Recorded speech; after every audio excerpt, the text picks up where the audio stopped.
Hello and welcome along. This is Business Connections Live. My name's Steve Hyland. Great to have your company. This is Business Connections Live 37.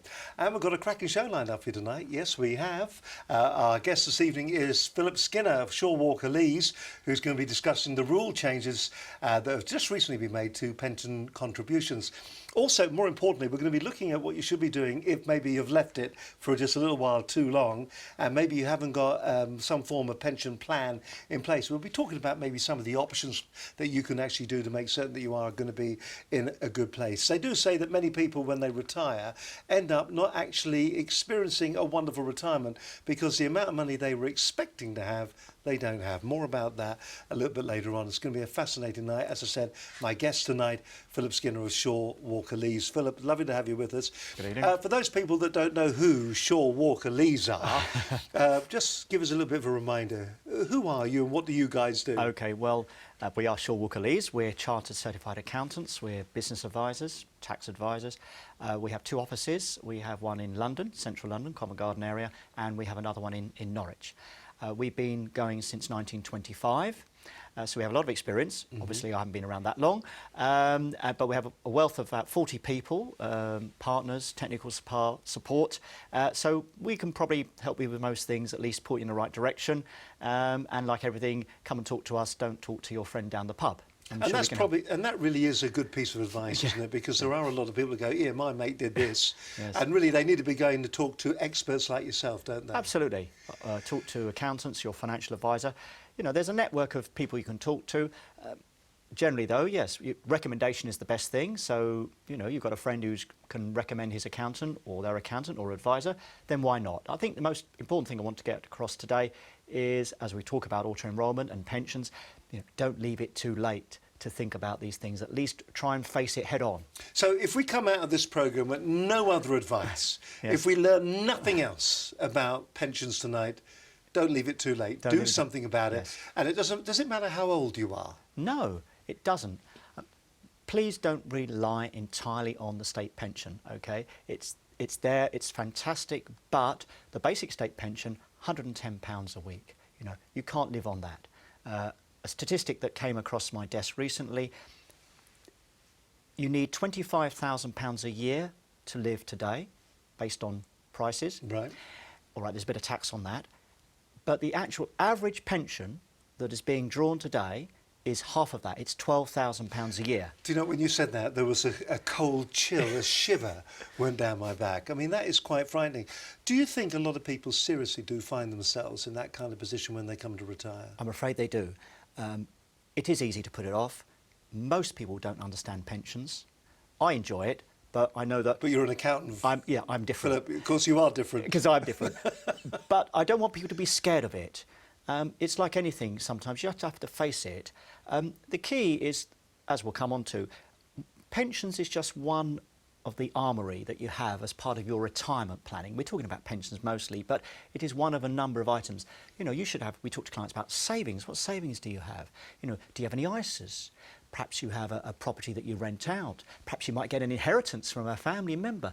But, you know, don't want to have all your eggs in one basket. So pensions is just one aspect of your retirement. Now, we're going to talk a little bit more about that a little bit later on, and pensions really are important, but because we are a business show for small to medium-scale enterprises, businesses just like yours, in fact, we're going to be talking about some of the things that are coming down the track at the moment that could well be affecting you as a small business owner. One of the things that you've probably seen the adverts on the TV for just recently is auto-enrolment. What's going to be happening is the people who work for you, if you're anywhere from 1 to 50 to whatever, there's going to be a situation where you're going to have to do something about sorting out the pensions within your business, within your organisation. And that really is the key to what we're talking about. Absolutely. Auto-enrolment. I've seen the ads, Yeah. don't really know what they're about. Apparently I'm in. What are they about and how's it going to affect the small to medium scale enterprise? Well, I think the fact that you've seen the advert, and I've seen the adverts, but I think it rather gives the impression that if you're a small employer, then you needn't worry about it. But actually you should consider it. Don't worry yet. But what you should be doing is finding out when you have to think about setting up the auto-enrolment scheme. So fundamentally then, what we're talking about, what is auto-enrolment? What does that mean? Okay. What is it? Right. it's an automatic entitlement for your employees to be part of your pension scheme as an employer. Now, let's just recap. So 10 years ago, we had stakeholder pension come in, introduced by the government, because they recognised that many millions of people didn't have any pension saving whatsoever. No provision at all. No provision at all.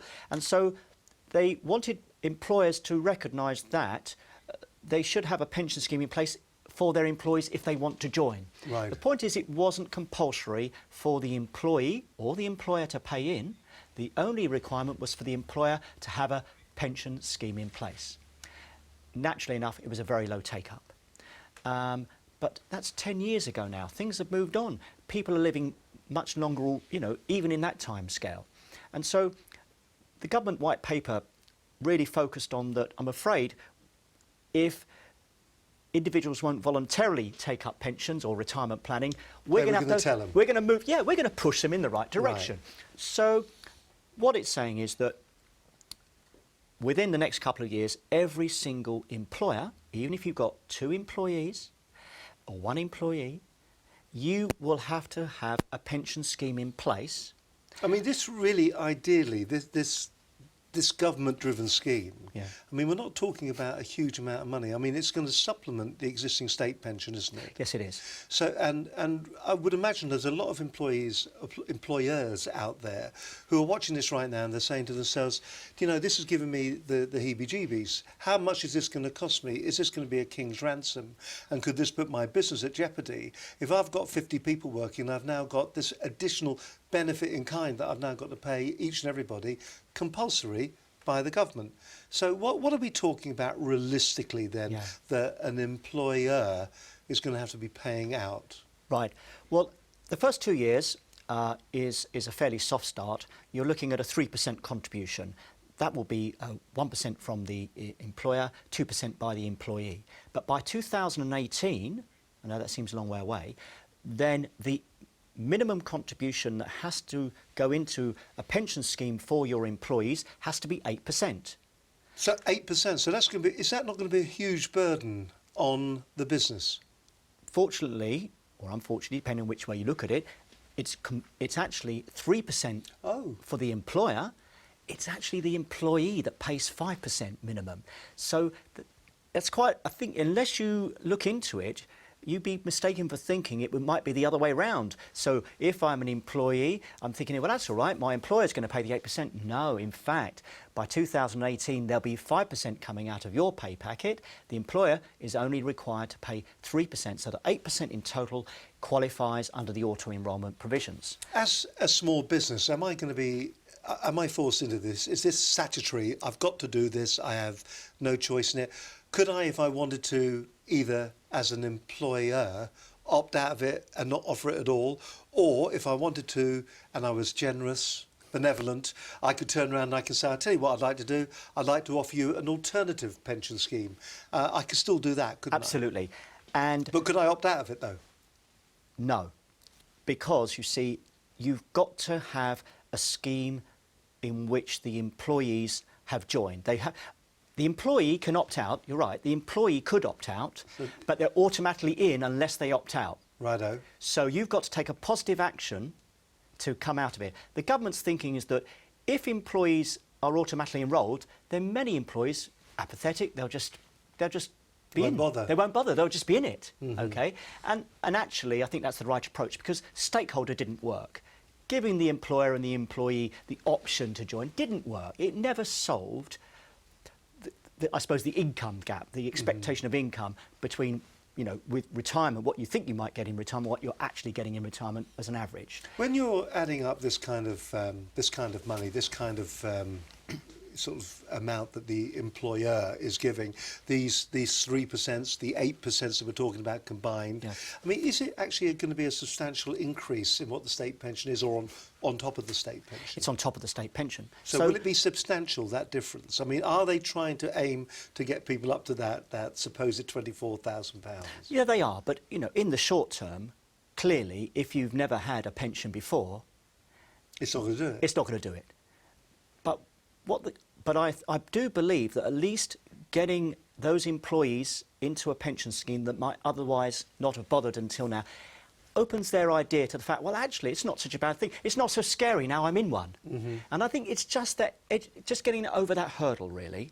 You talk to a lot of people who are both in pension schemes and out of pension schemes, and you talk to a lot of companies that are operating and running their own pension schemes.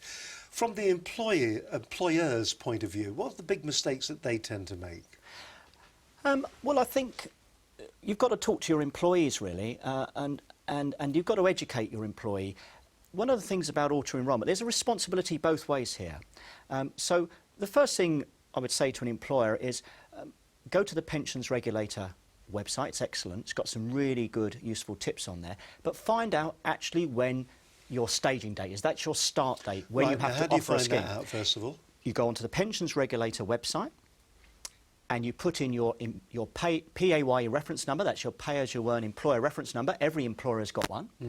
And it will actually tell you your staging date. Now, if you have 50 employees or less, then it's going to be probably between January 2016 and December 2016. So there's a little way off yet, but We should be planning for it now.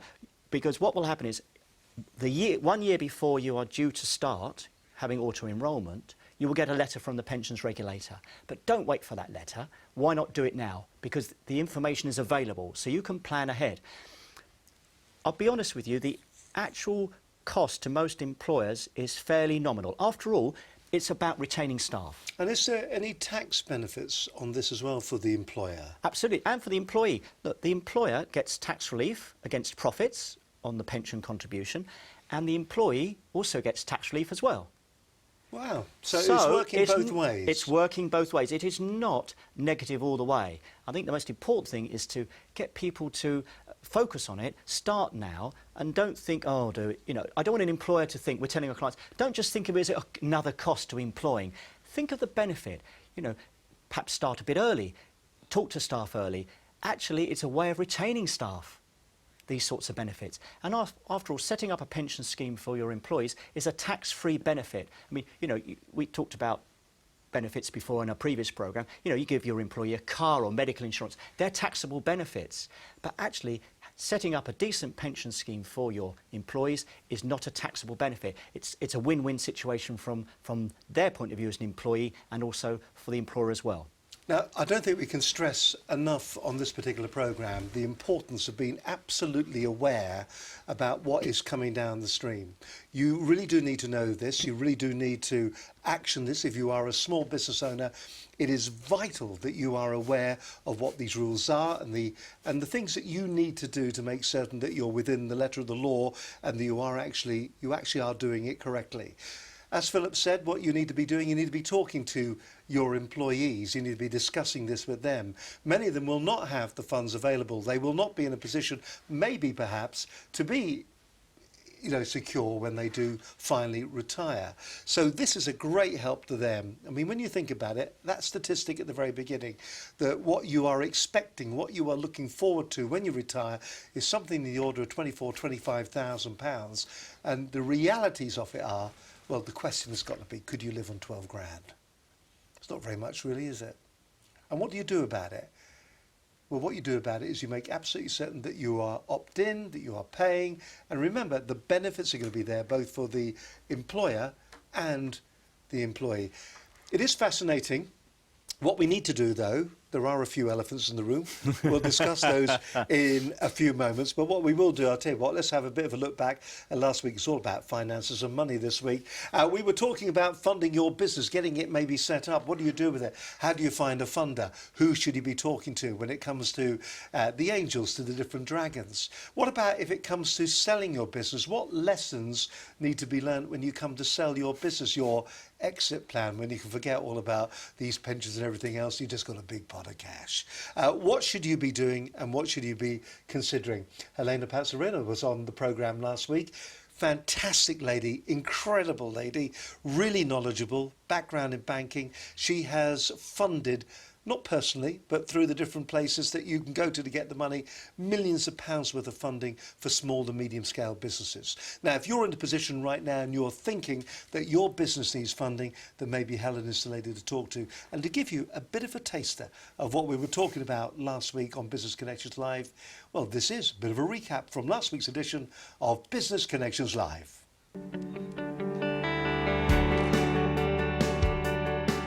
Now, if you're a small to medium scale enterprise and you've been saying to yourself, geez, you know, I really do need to sort out funding, or I want to get my business into a position where I can actually sell it, or if you just want to get it on the right track, maybe business plans and things like that, but you need someone to talk to, someone who's actually going to tell you the right way to put it together, how you should be prepared for instance, if you're actually talking to maybe a dragon or an angel or whatever.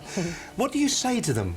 What do you say to them when you're standing there? I mean, we were up at the business show last week and there was a whole host of different companies up there. A lot of people give intuition when it comes to how you should approach funding, how you get it, and how you present your business to someone that you want to fund it from. My guest this evening is Helena Panzerini. She is it says here, so don't be offended, a highly successful business advisor and consultant, expert at pulling together financial plans for SMEs. Everyone will say the banks aren't lending, I can't find any money, there's no money out there. But in fact, some of the work that I've done over the last 18 months, where I've helped over 150 odd companies access roughly £50 million, we can always say, you know, there's always money there if you're deserving of the money. We've got a lot of people who just set something up that was a hobby and it became a business. There was no planning involved. There was no thought into how much money do I actually need to set this up for a period of time.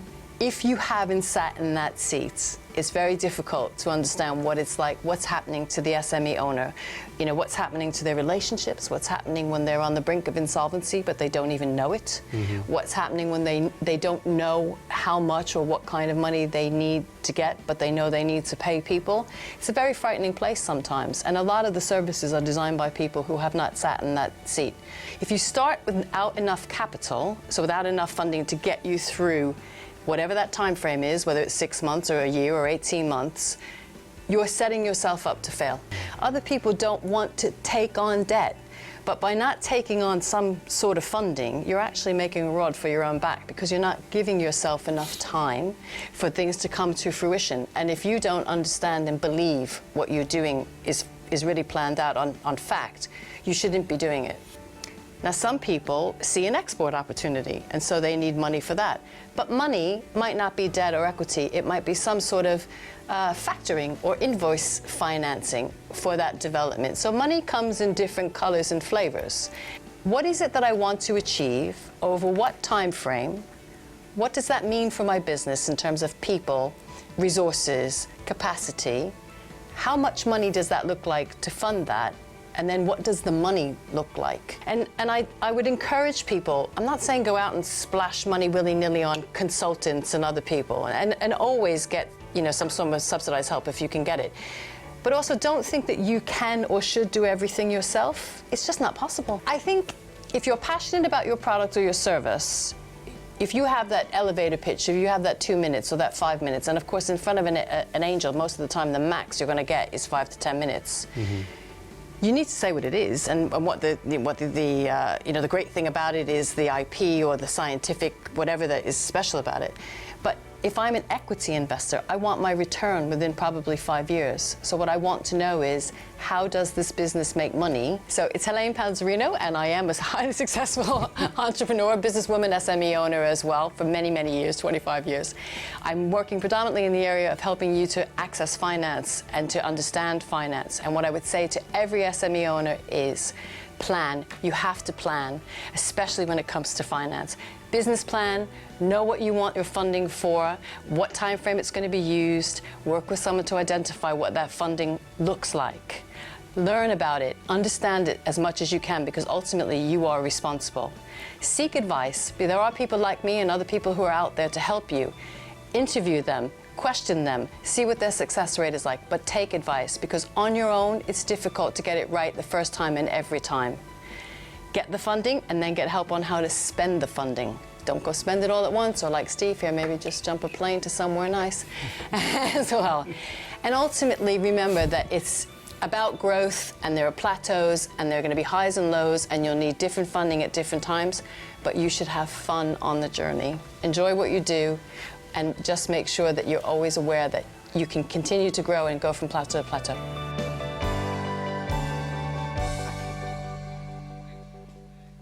Elaine Panzerino. Got a name right, finally. Highly successful business advisor and consultant, expert at pulling together a financial plan for SMEs. It really is, or it was, an absolutely fascinating program. If you do get an opportunity, please do check it out. If you're watching this incidentally on YouTube, you'll find all the programs there. You can also subscribe on YouTube. There's a small button just about here that you can actually press right now. That will allow you to subscribe. You can also go to our website, and if you sign up on the website to become part of the Business Connections Live business community, then you could be getting all sorts of different goodies as well. By the way, there's the website just sitting on the screen. I'll be talking more about signing up on the website a little bit later on when I mention this book here.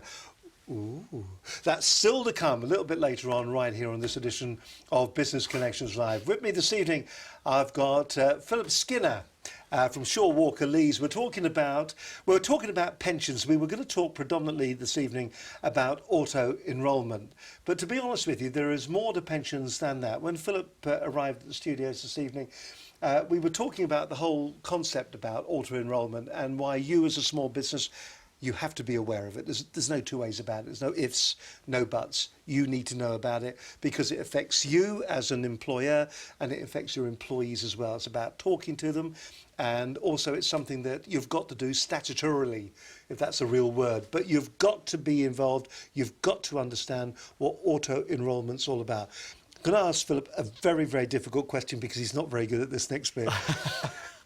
In summary, the key points of auto-enrolment are what? So that we've really got that real takeaways. The key points are what that they need to remember. Okay. Don't wait for the letter from the pensions regulator. Talk to your accountant, the financial advisor, even your payroll bureau, if they do payroll for you. Just find out when your staging date is, i.e. the date when you statutorily... That's the word I was looking for. Easy for you to say. Yeah. Have to start the auto-enrolment. Have it up and ready. And I can tell you from experience, we've done a few already, it will take at least 6 months. If you're an employer, a small employer, and you've not had a pension scheme already in place, other than perhaps the stakeholder arrangement, honestly, it could take you up to 6 months to get to grips with it because there's a lot of process to get involved. This isn't like the year end then, where everybody panics in 1 month. I mean, this is going to be a lot of work to get sorted out. I can't emphasise enough, not only is it a legal requirement, actually it will take longer than you think, because after all, you have to find a pension scheme that's going to be willing to take your employees' contributions and your contributions. Oh, so even though the government are saying to you then that you've got to do this, they're not setting up the mechanics to do it. You've got to go and get the mechanics sorted out yourself. You've got to find a provider. Oh my word! Yeah, it's not. You don't pay it like national insurance. I thought you were paying it more to the government as such. But all right, the government have put in place a scheme called NEST, N-E-S-T. Right. That is like a fail-safe. So if you're a small employer, and this is why you need to start the process early, because after all, an insurance company is not obliged to accept you as a member of the scheme. So they could look at you and go, not interested. They could say. In fact, that's what is happening at the moment, because you see, at this moment in time, only the larger employers needed to have a staging date and auto-enrolment set up. Therefore, the insurance companies that are out there are quite willing and happy to deal with them because they could have 100,000 staff. Yes. You see, now they'll make money out of that. But what they're not necessarily interested in employers who've got 10 staff. They're not going to make any money out of it. So that's why you need to start the process early. Okay, if you have a problem finding an insurance company that is willing to take your auto-enrolment scheme on, then you've got NEST, N-E-S-T. And that's a National Employer Savings Trust. They're actually not very cheap charges, really, but it is a fail-safe. So at least if nothing else happens... There could be something there. At least there's something there for every single employer, OK? But that's why it's really important. in a nutshell, start the process early, because if there are a number, you've got more time. There are a number of steps you have to get over, and therefore the sooner you start it, the better. Do you think the closer you get, that was very concise, by the way. Thank you. The closer you get to it, do you think we're going to see, there's going to be this moment where everybody's going to be rushing to do it at the very last moment, and we're going to have a lot of people who are going to find themselves, well, up the Swanee without a paddle, aren't they? Absolutely. It's a bit like the tax return, to be honest, where you've got the 31st of January deadline. Yes. You know, where everybody, you know, we do more tax returns in January than any other month of the year. And this is going to be the same. You know, all right, they're staging dates. So, of course, all the employees, you know, employers with less than 50 employees, they're not all having the same January start date of 2016. But to be perfectly honest, we will probably have a significant number of clients who will have a staging date within 9 months. So we've got a lot of work to do. On the plus side, however, there have been lots of teething problems, and the larger employers have had to deal with those, and the insurance companies have had to work closely with those employers and those payroll bureaus. And so many of those teething problems will hopefully be ironed out. So by the time it comes down to the sort of clients we're looking after, and perhaps some of the viewers here who, you know, they're an employer and they've got less than 50 staff, then it should be a piece of cake. That's the theory. It should be a piece of cake by then, by 2016, because if they've managed 120,000 employees, it won't be a problem managing the 50 members of staff, if that's what it is. But remember, you've got, it's a two-way thing. You've got the insurance company, and you've got your responsibility as the employer. You've got to engage with your staff early, because actually you've got to segment the staff into different categories. You've got to give them all letters. You've got to explain what their options are, and so actually it's a really quite it's a very important process. And I'll take it at that stage as well. They can actually turn around and go, that scheme isn't right for me. I want to take it elsewhere, or they can continue with their private pensions if they have one. Absolutely. Or the payments that they would get, shall we say, from their employer, yes, could that be going into their own defined pension scheme? It could do, but the employer is not obliged to do that. You know, So does he put the money aside then? If they decide to opt out, does he just not pay it then? Doesn't pay it. I can see some letters going out saying, do not opt into this, opt out now. Well, I mean, they'd be foolish to opt out. Yeah. You know, they're automatically opted in.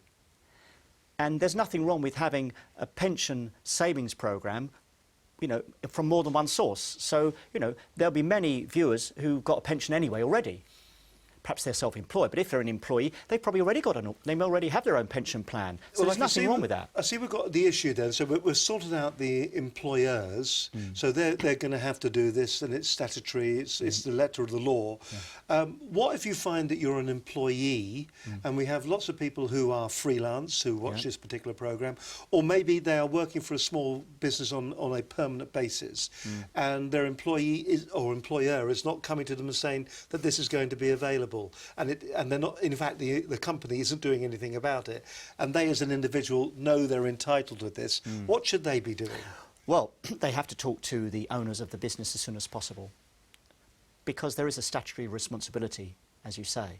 So it's just a matter of education, but, you know, there will be employers out there who are putting it to one side thinking, oh, I'm too busy, oh, that doesn't apply to me. And I think this is where perhaps the adverts are quite good, but there's nothing like, well, I'd expect their accountants maybe, or financial advisors within the business organisation to actually flag it to their client. We're certainly doing that at the moment. We're flagging it to our clients.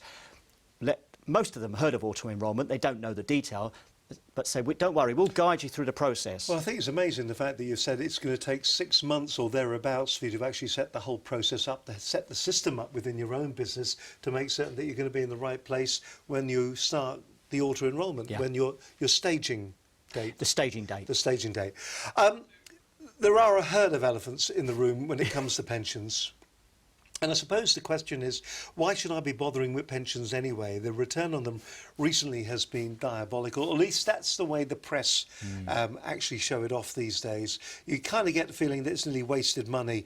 You pay a vast amount of money into a private pension, and the return that you get isn't particularly good. Is that just the press painting a picture that isn't really as accurate as the real landscape is? I do believe the press have given it rather poor publicity. Very easy to knock something like this, but it's not their pension. But are people getting returns on pensions at the moment that they expect? You hear the Yes, stories they all the are. time. My pension is halved in the last year alone. Oh, I can't believe it. I thought I was going to be getting X. I'm now getting half of that. It's worthless. What we're seeing is this. Many of the clients that come to me and say, look, I don't understand my pension, and I say, well, let me have a look at your anniversary statement. And often they can't find it. They've buried it somewhere. Well, What's an anniversary statement? Yeah, that's the fault number one. What is an anniversary statement? It is a letter that would have been written to you to tell you what your pension is currently worth, and it will set out a projection of what your pension might be when you come to take benefits. It can be anything from 6 to 12 pages, and understandably, people to put it to one side, and they don't look at it. What I'm saying to people now, don't put it to one side. At least open it. Right. And show it to your financial advisor, even show it to your accountant, because they can at least give you some generic advice about it. One of the key attractions about pension is the tax relief. Now, that's not the be and all about it, but it is a key fundamental reason for investing in a pension. But you've got to think of it as a long-term saving plan, and only part of one of a number of pockets, if you like, of your retirement planning. I know we're talking about pensions, but it's not the only part of a retirement planning arrangement. So a client comes to see me and he said, I'm not very happy with my pension. I said, well, why is that then? And he said, well, I've had it 20 years and it's way below what I was expecting. And I said, well, it depends what you're expecting, but OK, let's have a look at it. The thing is, they've paid £50 a month every month for 20 years. Well, £50 a month 20 years ago was worth quite a lot. If they'd kept that premium up in line with inflation, or 5% a year, which you can do, they hardly would have missed it. They'd probably be paying more like £150 now. And when you think that you're saving perhaps for 30 years till you're 60, and you could be retired for 25, 30 years, that pension has got to do an awful lot to keep you in retirement. It's unrealistic expectation. But is it the way that the pensions for a long time were sold? I mean, you would talk to somebody, and of course, I suppose what the advisor is trying to say, if you want to be receiving an income that is comparable to what you are living on at the moment, then you've got to be putting hundreds of pounds Yes. into your pension pot every single month. And to a certain extent, when you hear that kind of story from an advisor, there doesn't seem to be an alternative. He's not saying you have got to put a lot of money into your pension pot to live the way you're going to live. And you think to yourself, can't afford all of that, so you do nothing at all. Is that what you sometimes see? Yes, they're put off by it altogether. I think, Yeah. well, then it's not worth my while. Yes. That's a shame, because actually I've never had a client complain about a pension when they eventually get it. Remember, the pension pot you build up, 25% of it is tax-free. That could be useful. That could get you out of jail. You might build some debts up. You may have lost your job. You're 55. Had a client came to see me. 55, lost his job. He had some credit card debt, paying an extortionate amount. I said, OK, look, why not take a pension? He only had £10,000, OK? I say only, but he had £10,000. We took the £2,500 tax-free, sorted out his debts. All right, he's got a very tiny income, but he wasn't doing it really for that reason. He was doing it to clear a debt. And so, you can look... Is that just clever accounting, though? No, but it's perfectly normal within the regulations. So that's allowed? Absolutely allowed. I'm kind of whispering now. Yeah, I don't know why. But you should be considering things like Yes, that. this is exactly it. Now, Is this the importance then? Because sometimes there are a few people in your life you don't like going to. Yeah. You don't really like going to the doctor because you don't know what he's going to say. Yeah. The dentist for a long time Yeah. has been a bad trip, hasn't it? Yeah. That's a bad visit, Yeah. that one there. And your accountant, because the accountant invariably is going to give you bad news. Yes. Do you think people talk to their accountant enough? I mean, we've talked there about auto-enrolment. Yeah. I can guarantee that leading up to a lot of these companies that should be doing it, they won't know that they should be doing it, and it'll be a last-minute panic. Yes. When it comes to organising your pension, should you be talking to your accountant about the most tax-efficient way to save that money? Absolutely right. There's no harm in it. And I would encourage all our clients to do that. It really is quite important. After all, it's about your retirement. And the thing is that, as I said, pension is only one part of the armoury. Ideally, you should have some savings, rainy day money, ISAs, tax-free growth within the policy. And of course, you can take your money out should you need it. That's the benefit of an ISA. It's not locked away. But you can also take the income from an ISA, which is tax-free. So we're building up a little bit of a package. When we talk about retirement income, target of £25,000, it doesn't all have to be taxable income. Well, I was going to say, do we sometimes get lost when we're talking about our retirement income? Instead of calling it retirement income, we call it our pension. That's true. And of course, the pension is what the pension is. It's whatever's going to be in there. Yeah. But in fact, your retirement income is actually something that's different, because that could be made up of a number of different components. Absolutely right. The smart people, you know, they don't have all their eggs in one basket. You know, if a client has got £10,000 and that's their entire savings, I'm not going to say put £10,000 in a pension. That would be ridiculous. We'd have to look at the overall, what they call a holistic view. So if you were planning then to put together a package, what do you think would be the mix that you would say? Would you say a little bit of property, a little bit of this, invest that here, or is it different for each and every person? Every individual is different, but absolutely right. As we were saying, a bit of cash, some ISA, perhaps some unit trust or some stocks and shares maybe. You might have a property, perhaps a second home. You bought a second property in a buy-to-let. You might even have a commercial property. So in other words, there's a number of different facets to your retirement planning. So you're quite right to say that actually when we talk about retirement income, it doesn't have to come from the pension pot. It could actually come from a number of other sources. Also, people are living longer. And I mean, you go to many, many department stores, you know, DIY stores in particular, there are a lot of men and women there who, you know, are of retirement age, but they're still working for a bit of extra money because perhaps they've relied too much on the state pension. And with the cost of living, they need a little bit more. And also they might enjoy doing a bit of work, keeps the brain matter going. But the fact is, what you want to be is control of your finances and not let the finances control you. Peace of mind, very important. I mean, you've got some advice written down here, which I think is fascinating. Plan early to make your pension scheme qualify on the new auto-enrolment plans, but plan early anyway for your pension. Yeah. Make absolutely certain that it isn't something that just happens by accident. It's something that is happening by design. Absolutely. You've got to be in control of it. That's why seeking advice.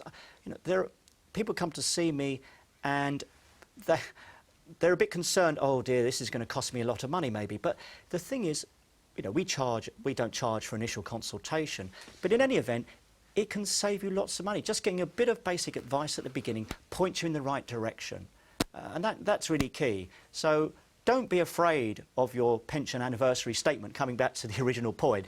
Don't be afraid of the anniversary statement, at least get it out and talk to someone about it. Get some objective. Yes, you might need to put in more, and it's very likely that, you know, you would need to put in more. But on the other hand, you might be looking to inherit.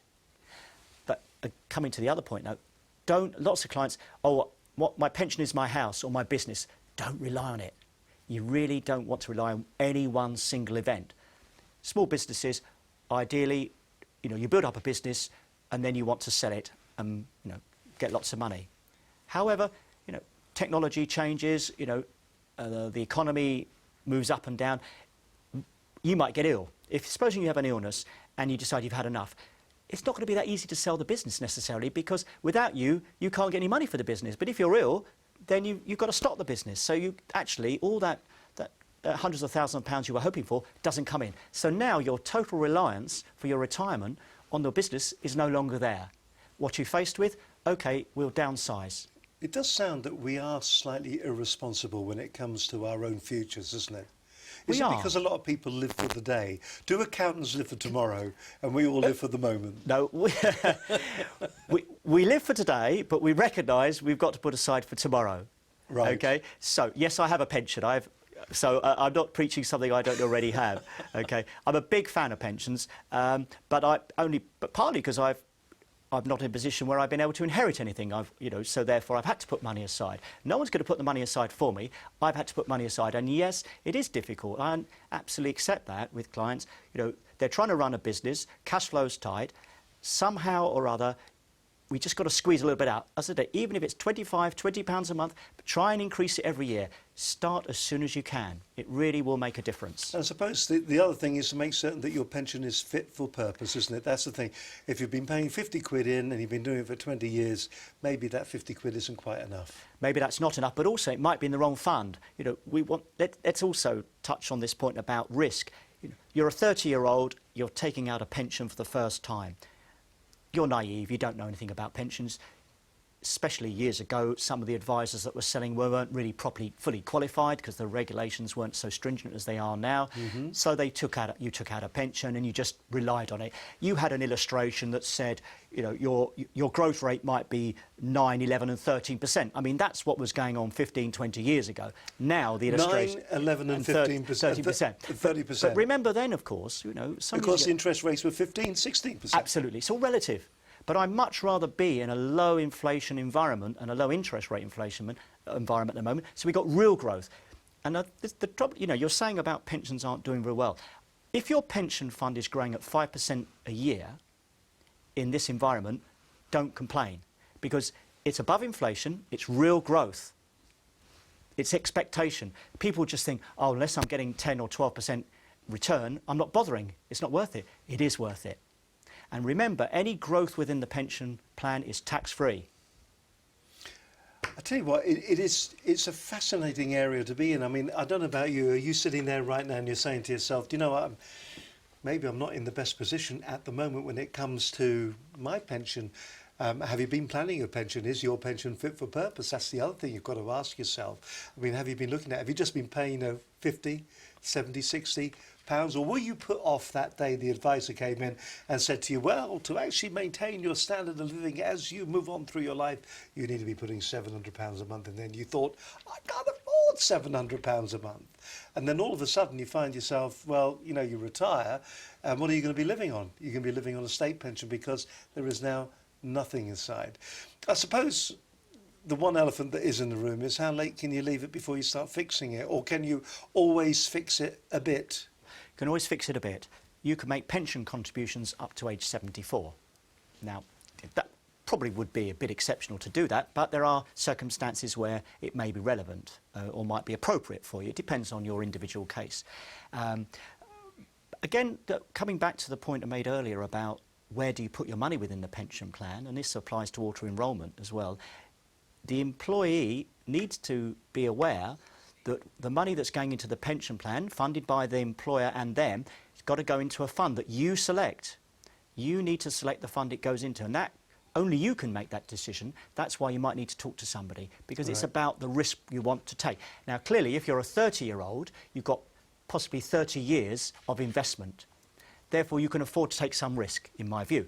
But if you're a 55-year-old starting out as in one of these auto-enrolment schemes, then you might want to take a more cautious approach. I mean, it's a bit of a minefield, but once again, it's something that has got to be done. I mean, it seems, I mean, from what Philip is saying, obviously, if you've got a financial advisor or an accountant, he's probably telling you exactly the same thing. I suppose there is a tendency for all of us sometimes to bury our head in the sand and maybe to ignore the consequences. I mean, we had Brad Burton on the other week, and he was chatting away, and he was sort of saying he knew somebody who was, you know, died the day before he retired. So all those years of paying into the pension, got nothing. The thing that's interesting about that, of course, is next of kin would have got it. Absolutely. Tax-free. Tax-free. All of it. And that is important to remember. So out of the bad news, there is a little bit of good news. You're watching Business Connections Live, and we are 100% live. If you are watching us on the telly right now, you can subscribe. If you're watching us on YouTube, there's the button up there. If you're watching us on iTunes, hello there, welcome along. Thank you very much to subscribing to our different channels that we've got. If you'd like to contact us here at Business Connections Live, you can email us at this address. It is studio@businessconnectionslive.com. And if you want to register, if you go along to businessconnectionslive.com, you can register there and you can become part of the Business Connections Live business networking community. And we invited you to do that a couple of weeks ago. We sort of said, listen, if you come and join us here at Business Connections Live, we'll give you the opportunity to get this amazing book. It is Business Networking for Dummies. It's written by Stephen Thomas. And you might remember we had Stephen on the programme along with Michelle the other week. He's from 4 Networking. He's written this book all about how you should go about successfully networking. When you go to those events, how do you network? When you go to a business show, how do you network? And what are you expecting to get out of your networking when you go? Are you expecting to get orders? Or are you expecting to be maybe the opportunity to maybe pitch your idea at some stage in the future, or at least be recommended by someone that you've spoken to in the future? Then that's what networking is all about. The book explains it all. Now, while they were on, we said to Stefan, who is the author, as I said, can we give one of these copies of the book away? And Stefan very generously said, yes, of course you can. So, an autographed, signed version of the book. Here it is. I bet you can't wait to get this now, can you? Best wishes from Stefan. That could well be yours. Incidentally, if you want to get it on Amazon, you can. I'll just find it on Amazon here. There we go. It's available on Amazon. So we said if you register on the website, you could get yourself a free copy of this. That's enough of that. It shows the price. £12 is what you're saving right now. And our congratulations to Richard Agar from Gemini Cars in Egham. Well done to you, Richard. He signed up with us here at Business Connections Live. Richard works for this fine company here. It's a local company, actually, to where we are. Just the luck of the draw, in fact. Gemini Taxi and Private Car Hire. There they are. Gemini Cars were formed in 1997. Are based in the centre of Egham, been only 10 minutes away from Heathrow's Terminal 5 and 15 to 20 minutes from Terminals 1, 3 and 4. They offer an unrivaled service to and from the airport. We contacted Richard a little bit earlier on today to let him know that he'd won, and he responded by saying, he says, putting the glasses on for some authority so that you can see what he's reading, those that know me will think dummies. How very apt. Hey, listen, Richard, thank you very much for registering, becoming part of the Business Connections Live business community. It's great to have you on board. We'll keep you in touch with what's happening as far as the programs are concerned. And this copy of Business Networking for Dummies will be winging its way to you in the next couple of days. In fact, I'm going to look over it through the glass tomorrow, in fact. It's going to be going tomorrow. Fantastic. So well done to you, Richard. And if you want to register on our website, go on there. You can also get 14 great tips on how to improve the response to your YouTube videos as well. And that's absolutely free. And there you go. There's the website. And if I'm correct, here is the website. If you just go onto the website, you'll see, look, there's the actual live program that we're doing right now. There it is. And now, this is interesting, actually. Have you ever been to any of these networking events, Phil? Because we are the media partners for the Business Networking Show 2014. I'll just take us to there, and maybe you'd like to come up with this. Yeah. This is the Business Networking Show 2014. Don't miss it. The UK's largest networking event. It's going to be at Wolverhampton Racecourse on Friday, the 19th of September. You're going to go, Phil? I might go. You might go. You're inviting me? You can find out if you can follow on Twitter, TBN Show, or you can go to the hashtag, of course, TBNS 2014. Attendees from 4 Networking, Asians Magazine, Business Connections Live, that'll be us then. First Friday, we're going to be broadcasting live all the way through the day from that show. Interviews with the guest speakers, we're going to be talking to people on the stands. B&I are going to be there, the Business Growth Show is going to be there, the Business Show, who we adore and love. We were there a couple of weeks ago, they're going to be there as well. And also Smarter are going to be there. That's a good site, not as good as ours, but a good site nevertheless. And here's just some of the people who are going to be there. Might remember him from BBC's The Apprentice run-up. Neil Clough is going to be speaking. Rachel's going to be there. Brad's going to be there. Look, there's young Stefan there with his Business Networking for Dummies book. Dee's going to be there. A great lineup of keynote speakers. It's going to be a fantastic day. And we will be broadcasting the entire event with pictures and sound from Wolverhampton on Friday the 19th of September. It's going to be a cracking event and we're really looking forward to that. It's going to be fabulous. Listen, the show is whistling by and I've just rattled on for a whole load of, by the way, well done to Richard, by the way.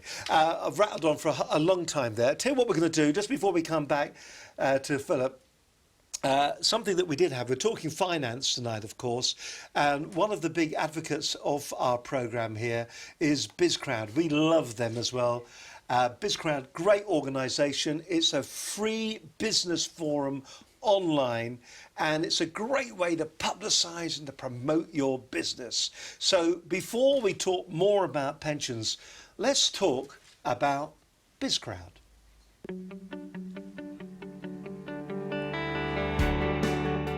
With me this evening, my guest is Aaron Thompson. He's the Digital Director for Business and Commercial Banking at RBS Group, talking about BizCrowd, the new free online community. BizCrowd is a proposition that we at RBS and NatWest have built in response to what we believe is a gap within the market to help support the UK SME economy. What BizCrowd is actually trying to do is understand what your needs are. So you, Steve, what do you need to achieve today, and whether or not you can then leverage the community in order to support your desire to meet that need. So far, overwhelming response has been hugely positive, and particularly if you think about who we are and BizCrowd's parent, introducing something like BizCrowd into the community is dare I say it, a real breath of fresh air, and how the bank is really keen to engage with communities, with businesses, in a really different way.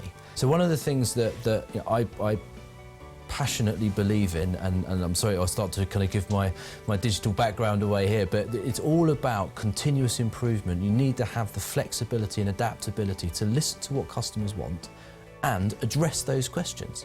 And if you're not doing that, you're not doing the right thing by in this case your community or your customer. It doesn't really matter who it is, but the ability to listen, respond, go back to the market, that is, as a product owner or a channel manager, the thing that you should live and breathe by. Because it's free and it's a community, you're in control. You get to decide when and where and what you want to do. We are simply giving you that accessibility to that website. So in terms of registering for the website, it's really easy to do. 5 minutes. And you can also sign in through social media. So if you use Twitter or Facebook or LinkedIn, once you've gone on and registered either to the social media network or to our site, if you're digesting through a tablet, you just click on the link. It takes you straight through security in a secure manner. Get online, go to BizCrowd, sign up, be a part of the community, and actually be active in promoting or responding to people's needs.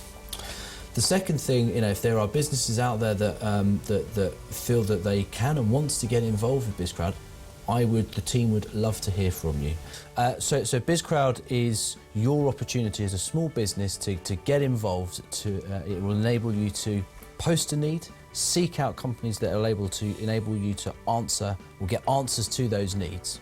It enables you to promote your own products and services and company, as well as building your own profile. And if I think about the search functionality you talked about, if you sign up to BizCrowd, we will create a natural search capability for you straight away. You've got the marketplace, which gives you access to products and services at your fingertips with special offers. You've got the needs matching engine that enables you to say, this is what I need help.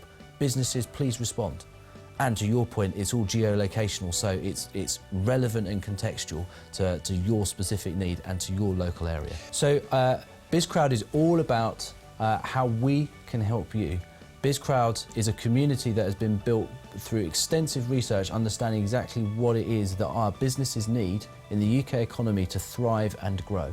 What we're doing is responding to that need. So I'd urge you and encourage you to sign up to BizCrowd today, post a need and find out how many responses you get, and if you are able also to respond to other people's needs, you will find that you will win business contracts off the back of those. If you do that and you start to become an active community member, you will grow your kudos within the community, and you will find that really BizCrowd, the world is your oyster. It's your opportunity to get involved and make a difference.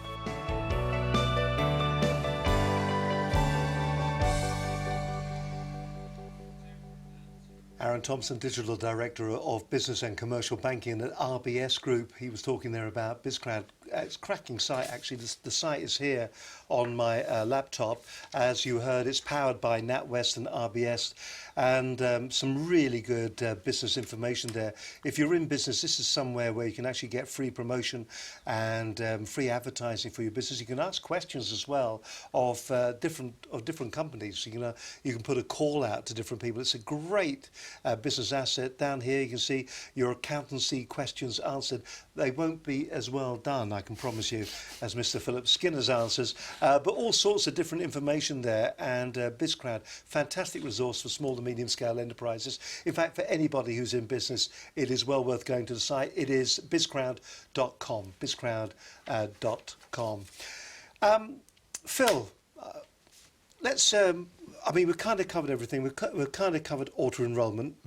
And I think we've put the willies up, everybody, as far as that's concerned. A lot of work to be done for both employees and employers over the next coming months. We've got a year away, but things are going to change. We've looked at our pensions as well, making certain they're fit for purpose. Yes. And that's important. And also we should keep going back there. And if we're a little bit confused about where our pension is currently standing or our retirement fund is, then really what we need to do is talk to somebody like yourself. It doesn't have to be you.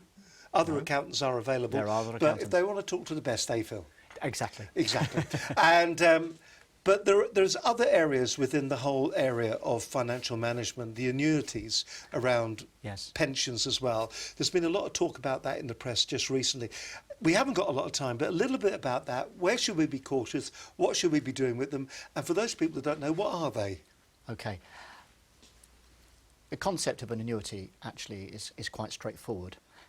If, in essence, let's take an example, you've got £100,000 in your pension pot and you want to take retirement. You're thinking about getting your retirement money. Now, of course, the thing about pension is you only need aged 55 onwards and you can start to take pension and you don't have to stop work. So, OK, you've got £100,000 in your pension and you go to any insurance company and say, look, if I give you £100,000, how much will you give me a year for the rest of my life? It's as simple as that. The income you get for the rest of your life is an annuity. So you're exchanging your lump sum for a guaranteed income for life. Now, there are lots of flashy bits to it as well. You can have single life, joint life. There's lots of options. You can have it level, you can have it increasing. But one of the key features with every one of my clients, I always look at the 10-year guarantee. So, in other words, this sounds like shopping telly, doesn't it? Does. It comes with a 10-year guarantee. So, if, unfortunately, you'd say you died after 5 years, the other 5 years that you haven't taken will go to your dependents. Right. At least you haven't lost the entire amount of money. Well, you have, but they haven't. Yes. Absolutely. OK, now, I think the point to make why people believe annuities are not good value for money, because that's really where... Because that's what they're saying, aren't they? They're saying you've got to be very careful with them. Yeah. Two things to think about. I would argue, actually, that at the moment insurance companies are, if you like, subsidising those people who want to go into pension. And I'll explain why. Because at the moment, if you had £100,000 and you put it on deposit, you'd be lucky to get 2%. But if I give an insurance company £100,000 and I'm age 60, they broadly give me about 5%. So actually, they are subsidising at the moment. Now, of course, it's not always been like that. I mean, that is kind of saying that, I mean, they are working on a bit of a gamble, aren't they? Because they're expecting you not to survive, aren't they? Absolutely. It's actuarially calculated. Now, of course, if you reach 60 now, the majority of 60-year-olds are likely to reach age 80, statistically. Okay, so they've got to fund your pension for 20 years. So actually, although they're giving you a 10-year guarantee, it's not really costing them anything, because if you're 60 anyway, they expect you to live to age 80 as a male, and a female a couple of years more. But it's just a little bit of peace of mind. So, there's been bad publicity about, oh, if you die, your pension dies with you. Not necessarily the case. That's why you need to see a financial advisor or an accountant to explain actually in the nuts and bolts of what that contract means if you go into an annuity. Now, pensions are very flexible these days. You actually don't need to buy an annuity. Now, in the budget that we've just had, it was opening up the floodgates that you could have a flexible pension, that from next April you could take all your pension money out. Mm-hmm. True. They weren't very happy about that, were they? No. The insurance industry, because they lost a lot of money off their stocks. Absolutely. Well, it means people aren't going to take annuities. Yeah. They make money out of annuities. However, the point is that if you've got £100,000 in your pension pot, and we're now this time next year, I could say to you, well, Steve, you could take it all out. But you'd be mad, because actually you're going to suffer 40% tax on it. Right. So although you can, in theory, take all your pension money out, You wouldn't want to. you'd be very unwise to. Unless you were barking. Yes. Well, look, again, each individual case, you might have substantial assets elsewhere. You may have a number of buy-to-let properties. So you've got to look at each individual case. But by and large, bear in mind, you take your 25% tax-free from your pension pot, but the remaining income, however you take it and whenever you take it, it's taxable. So you must hold that thought. Taxable income. You've had tax relief going into the pension plan, but now you come to take it out, the government gets its tax. Do you know what's amazing about this? He's sitting there and he's getting really excited about all of this. And it's something that I suppose we should all be getting excited about. Do you know, Phil, it's been absolutely fascinating. I feel we could have talked, well, you said as well, we could have talked for 2 hours concerning all the subjects that we've talked about. If you haven't taken the opportunity yet, do actually go see your accountant, have a word with them, find out, is your pension fit for purpose? Are you putting enough in there? What are you expecting when you retire? Are you hoping to live long enough? I suppose they're all the questions. Our guest on the show next week's program is Jonathan Fail. He's the owner of Rockstar. See, we're talking money again, but this is really interesting too. The UK's #1 mentoring and funding organisation for entrepreneurs. Got a great idea? You can pitch the idea to Jonathan, and who knows, he could also arrange the funding for it as well. Jonathan's going to be telling us all about what he does to drive his clients' sales through the roof and make solid returns on investments. It could be and will be an absolutely fascinating show. Now, before I asked Philip to give us our 3 minutes at the end, down the camera lens, his summary. Just want to remind you as well that if you enjoyed tonight's programme and you'd like to have a programme like this one for your business, then it's dead easy. All you've got to do is get in contact with us here at Business Connections Live. It is studio@Business Connections Live. You can just drop us an email to either myself, Steve Hyland, or Linda Bazant. Just send us an email to that, or 01784 256 777. You can remember that number. You can just get in touch with us and we'll tell you all about it. We call it the virtual newsroom. Now, if you're sending out a boring newsletter at the moment and you're seeing your click-through rate and you're thinking to yourself, nobody is reading this, then why don't you put together a 5, 10, 15-minute compelling television program that your clients will just want to watch. Give them the core information that they want to hear. Then away you go. It's as simple as that. Do it once a month, do it once a quarter. And you'd be surprised at just how little it'll cost your business. Give us a call once again. It is 01784 256 777. That's our office number. Or you can contact us at studio@businessconnectionslive.com. And just in case you got the slower hearing watching, there's the address there. Do get in touch with us and we'll do one of these for you. Listen, Phil, it's been an absolute pleasure this evening. We've had a lot of fun. Yes. We've had a lot of fun. It feels like it's lasted a couple of hours, and here it is, just an hour. Phil, your 3 minutes down camera number 3, if you could, would be fantastic. Okay. If you can just go through the highlights of what was talked about, the key takeaways that small to medium scale enterprises need to remember, also the employees of those said enterprises, and also what we should all be considering when it comes to our pensions. I know it's a bit of a tall order, but in 3 minutes, as near as damn it, straight down camera 3, and just introduce who you are at the very beginning. In your own time. Philip, the camera is all yours. Hello, I'm Philip Skinner, Shaw Walker Lees. I hope you've enjoyed some of the matters we've discussed today, but the key thing is plan early. Don't take my word for it. After this, why don't you go and talk to your accountant or your financial advisor, talk to people who help you run your business and actually pin them down. What's this about auto-enrolment? You need guidance. It's really important that you, as the employer responsible, have an understanding of what it entails, because then and only then, I think, can you really begin to get the process moving, because you've really got to drive it. It's all very well relying on other people, but I think you need to really go for that process. As we said, allow 6 months to really get it up and running, but don't leave it too long before you start. It is a really important process. Engage your staff, have some workshops, some seminars, so you can have a question and answer session. That's really, I think that's quite important. We found that's very useful for some of our clients who've already got engaged in this process and what it really means for them. Ultimately, your employees are going to want to know how much you're going to put in, because that's fundamental for them, but see it as a way of retaining staff and pay careful attention to the paperwork when you get it. You'll be given a number of options, such as where should you invest your money. That's your decision. It's up to you. It depends on your risk profile. So you really need to talk to someone about assessing your risk profile, what it means for you. Diversifying, not just diversify the actual portfolio itself within the pension plan, but about some of your other assets and investments that you have. You know, try and spread it around a bit. That is really key. Diversification. Don't have all your eggs in one basket. You know, but don't be complacent about pension. Don't rely on it entirely. It is really down to you. But as I said, plan ahead, talk to people like us. We can guide you, and that's the most important thing. So anyway, thank you for listening. I hope you've enjoyed it. So I'm Philip Skinner at Shaw Walker Lees. Thank you and good night. And it's good night from him, and it's good night from me. Well, it's nearly good night, in fact. Just want to remind you very quickly that one of the most important things that you can do to help us grow this business, to grow your Business Connections Live network, is to subscribe to our YouTube channel. And here's the lovely me and the lovely Linda Bazant just to tell you how you should go about doing it. If you're a business owner and you need advice on how to make your business more successful, then Business Connections Live TV is just for you.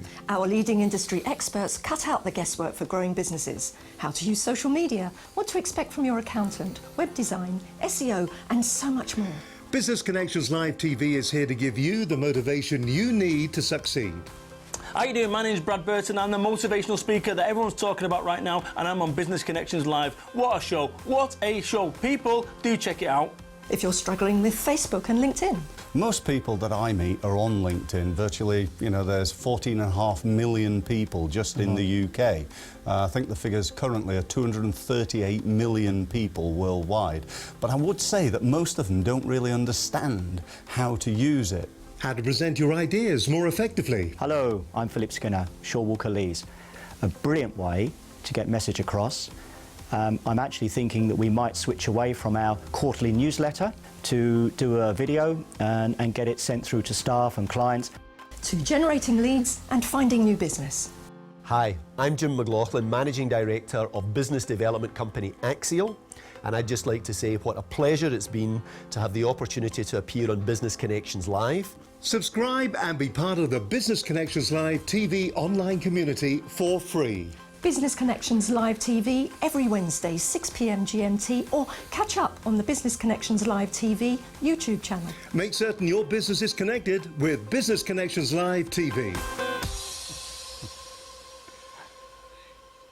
Tell you what I'm going to do. I'm going to do a version of that where the subscribe button is twice the size because it just kind of tickles me when I see that. If you are watching right now on YouTube, do subscribe. There's a button right there.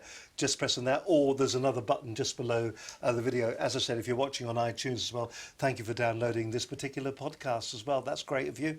And very shortly, we're going to be on Roku as well. That's going to be opening up stateside as well for us too. So we're all very excited about the growth, the expansion, and just how big Business Connections Live is getting because of your support. So thank you very much for that.